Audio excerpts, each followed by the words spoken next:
Hello everyone and welcome to our channel movie shorts. आज मैं 2012 की एक comedy drama movie that's my boy को एक्सप्लेन करूंगी। इस मूवी में एक टीनेज लड़का अपनी ही टीचर के साथ इंटीमेट होता है, जिसकी वजह से उस लड़के और उस टीचर दोनों की पूरी लाइफ बदल जाती है। और इस मूवी में क्या क्या होता है आइए जानते हैं इस मूवी की एक्सप्लेनेशन में। मूवी शुरू होती है और हम लोग एक टीनेज लड़के डॉनी को देखते हैं। वो अपने स्कूल में होता है और उसके फ्रेंड्स लड़कियों के बारे में बात कर रहे होते हैं। डॉनी कहता है कि मुझे टीनेज लड़कियों में कोई इंटरेस्ट नहीं है, मुझे तो वुमेन चाहिए। तभी इनकी टीचर वहाँ से जा रही होती है। वो बहुत ही ज़्यादा खूबसूरत होती है। स्कूल के सभी लड़के उसे चाहते थे, वो सभी का क्रश थी। डॉनी के पास 2 मूवी की टिकट्स होती हैं। वो अपनी टीचर से मूवी के लिए पूछता है, लेकिन उसकी टीचर उसे मना कर देती है और कहती है कि मैं तुम्हारी टीचर हूँ, ना कि तुम्हारी गर्लफ्रेंड। लेकिन डॉनी फिर भी अपनी टीचर से फ्लर्ट करता रहता है। उसकी टीचर उसे पनिशमेंट दे देती है और डिटेंशन रूम में बंद कर देती है, जहाँ वो टीचर डॉनी को सेड्यूस करने लग जाती है। फिर वहाँ से वो उसे अपने ऑफिस में ले जाती है और उसके साथ इंटीमेट होती है। फिर ये दोनों बार बार इंटीमेट होने लगते हैं। ये दोनों स्कूल के बाहर भी मिलते हैं और इंटीमेट होते हैं। एक दिन इनके स्कूल में एक प्रोग्राम हो रहा होता है। अचानक से बैकग्राउंड से कुछ आवाजें आने लगती हैं। कर्टेन्स हटते हैं और हम देखते हैं कि डॉनी और उसकी टीचर इंटीमेट हो रहे हैं। वहाँ पर आई सारी ऑडियंस उन्हें इसी हालत में देख लेती है। उसकी टीचर वहाँ से तुरंत भाग जाती है, लेकिन ऑडियंस के सभी लोग डॉनी डॉनी चिल्लाने लगते हैं और उसकी तारीफ करने लग जाते हैं, क्योंकि वो इतनी कम एज में अपनी टीचर के साथ इंटीमेट हो रहा था। ये बात कोर्ट तक चली जाती है और उसकी टीचर प्रेग्नेंट हो जाती है। डॉनी ने अपनी टीचर को प्रेग्नेंट किया था, लेकिन डॉनी को कोई सजा नहीं मिलती है, क्योंकि डॉनी एक नाबालिग था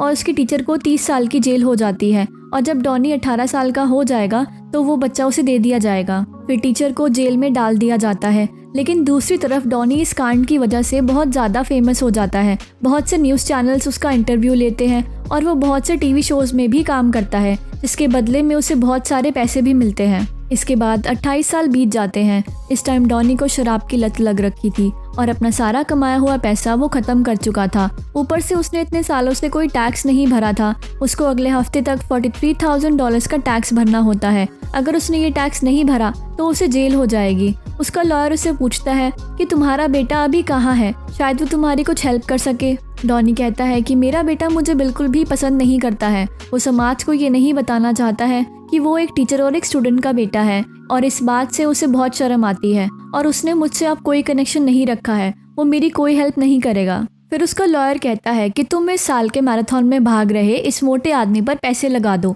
अगर तुम $20 लगाते हो और ये मोटा आदमी जीत गया तो तुम्हें $160,000 मिलेंगे, जिससे तुम अपना टैक्स भर पाओगे।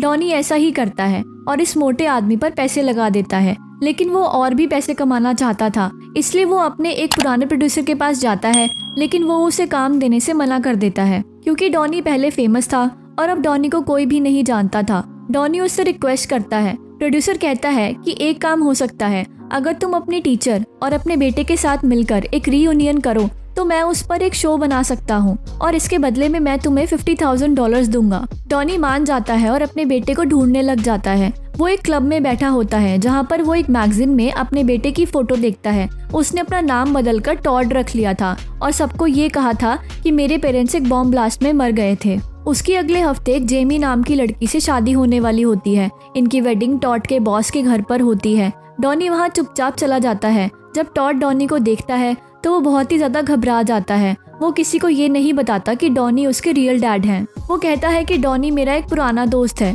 टॉड डॉनी के आने पर बहुत ही ज़्यादा गुस्सा हो जाता है। वो डॉनी को उसी वक्त जाने के लिए बोल देता है, लेकिन डॉनी नहीं जाता और कहता है कि तुम्हें अपनी मॉम से मिलने जेल में जाना चाहिए। जेल में जाने के बाद वो बीमार है, लेकिन टॉड मना कर देता है। वो कहता है कि मुझे तुम लोगों से कोई कनेक्शन नहीं रखना है। डॉनी टीवी शो के बारे में किसी को नहीं बताता है और सबके साथ मस्ती करने लगता है। स्टार्टिंग में डॉनी सबको अजीब लग रहा था, लेकिन धीरे धीरे सब उसको पसंद करने लग जाते हैं और वो सबके साथ काफी एंजॉय करता है। लेकिन टॉड को ये बिल्कुल भी पसंद नहीं था। टॉड इसलिए बैचलर्स पार्टी में चला जाता है। डॉनी भी वहाँ जाता है। डॉनी को पार्टी बिल्कुल भी पसंद नहीं आ रही होती, इसलिए वो सबको अपनी पसंद के क्लब में ले जाता है। वहाँ पर सभी लोग बहुत ही ज़्यादा एंजॉय करते हैं। जिसके बाद टॉड और डॉनी का रिलेशन ठीक ठाक हो जाता है। टॉड डॉनी को माफ़ कर देता है और अपनी मॉम को देखने जाने के लिए भी मान जाता है। लेकिन डॉनी इसके लिए उसे मना करने लगता है, क्योंकि अगर टॉड अपनी मॉम से मिलने जेल गया तो वो टीवी प्रोड्यूसर भी वहाँ पहुँच जाएगा और टॉड को ये लगेगा कि डॉनी ने ये सब पैसों के लिए किया है। इतनी मुश्किलों के बाद इनके बीच का रिलेशन ठीक हुआ था। डॉनी इसे खराब नहीं करना चाहता था, लेकिन डॉनी के मना करने के बाद भी टॉड अपनी मॉम से मिलने जेल जाता है। जब डॉनी को ये पता चलता है तो वो भी वहाँ चला जाता है। जब ये तीनों बात कर रहे होते हैं तब प्रोड्यूसर अपनी टीम के साथ आ जाता है। तब टॉड समझ जाता है कि डॉनी ने ये सब उस टीवी शो के लिए किया था। टॉड गुस्सा होकर वहाँ से चला जाता है क्योंकि डॉनी ने प्रोड्यूसर के साथ कोई एग्रीमेंट साइन नहीं किया था, इसलिए प्रोड्यूसर भी उसे कोई पैसे नहीं देता है। फिर डॉनी भी जाने के लिए अपना सामान पैक करने लगता है, जहाँ पर वो टॉड की फियांसे जेमी को फ़ोन पर बात करते हुए देखता है, जिससे उसे पता चलता है कि जेमी टॉड को धोखा दे रही है। उसका टॉड के बॉस के साथ अफेयर चल रहा है। डॉनी ये बात टॉड को बताता है तो जेमी कहती है कि मैं तो तुम्हें वेडिंग प्लानर के साथ मिलकर सरप्राइज देना चाहती थी। टॉड जेमी की बातों पर विश्वास कर लेता है और डॉनी को वहाँ से जाने के लिए बोलता है। डॉनी वहाँ से चला जाता है लेकिन वो जेमी पर नज़र रखता है।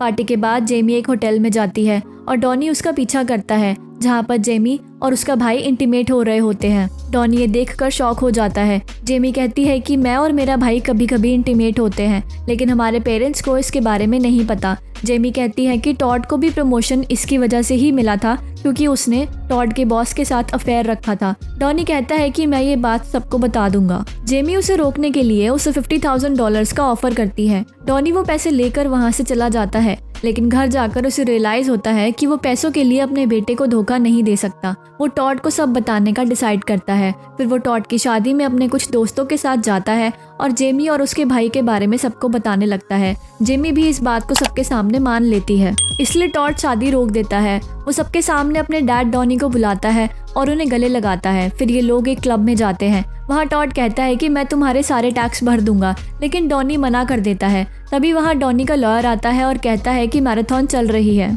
इसलिए ये लोग टीवी पर मैराथन लगा देते हैं। वो मोटा आदमी जिस पर डॉनी ने पैसे लगाए होते हैं वो जीतने ही वाला होता है। सभी लोग जोर जोर से चीयर्स करने लग जाते हैं और वो मोटा आदमी जीत जाता है और डॉनी भी $160,000 जीत जाता है। डॉनी बहुत ही ज़्यादा खुश हो जाता है और ये मूवी यही एंड हो जाती है। Thanks for watching our video. Hope you'll enjoy it. So don't forget to like, comment and share our video. Do subscribe for more videos.